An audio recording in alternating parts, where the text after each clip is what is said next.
Devin Larratt just recently made some changes to his preparation for Lavon, and they are potentially somewhat significant. It sounds like Devin changed the length of his taper for this match. A while ago, he made a post where he said that he will do a 3-month prep followed by 20 days of rest. But in one of his latest videos, he said that he is starting early. Let's take a listen.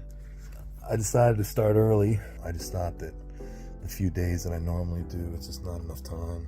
Taper starts on Saturday. I was safe. I exceeded all my numbers.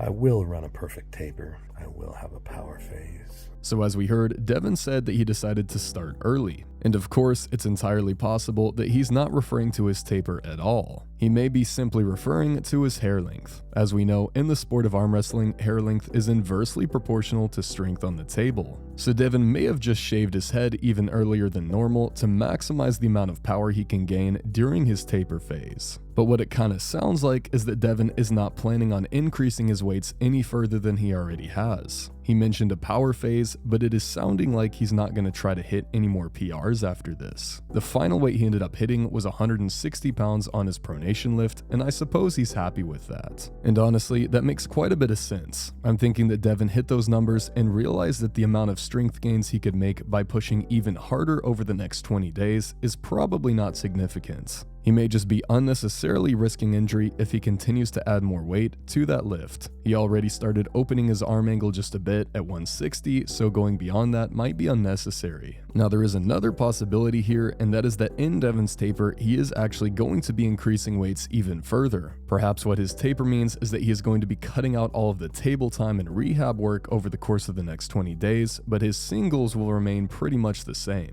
This would tend to result in your maximum weights increasing as you start to recover from the massive amount of cumulative fatigue you underwent throughout the entirety of the block. If this is the case, perhaps Devin is going to still increase his weights even further beyond this, or maybe he will at least continue lifting the 160-pound stack and it will just become easier as his angle will tighten. When I think of a taper, I tend to think of reducing overall volume while maintaining intensity. So normally you would think of lifting just as heavy weights but simply doing fewer sets. However, if while doing a taper you have a massive realization of strength, you might even increase your weights beyond what you were doing prior in order to maintain that high intensity. In other words, your block worked and you get really strong really fast, so the weights become too easy and you have to increase. So maybe this is possible as well. But Devin also mentioned a power phase in this video, and when I think of a power phase, I would think of using a lower weight and trying to move it as explosively as possible. And if he only has like 20 days between now and his rest phase, he probably doesn't have time for both a power phase and continued increase in max weight beforehand. So overall, I'm not quite sure whether or not Devin did end up cutting his strength phase short or if he was planning on doing this all along. But from the video he put out, it does sound like he cut it a bit short based off of what he said. Unless, as I stated earlier, he's literally only talking about his hair. But let me know what you guys think about this. What is Devin talking about when he says he started early? Do you think that Devin has already lifted his final heavy weight and he's going to begin his power phase tomorrow? Or do you think we might just see him increase his PR by a few more pounds before he starts that power phase? I'll be super interested to see what happens over these next few days. And we are now only a little bit over 6 weeks out from the match.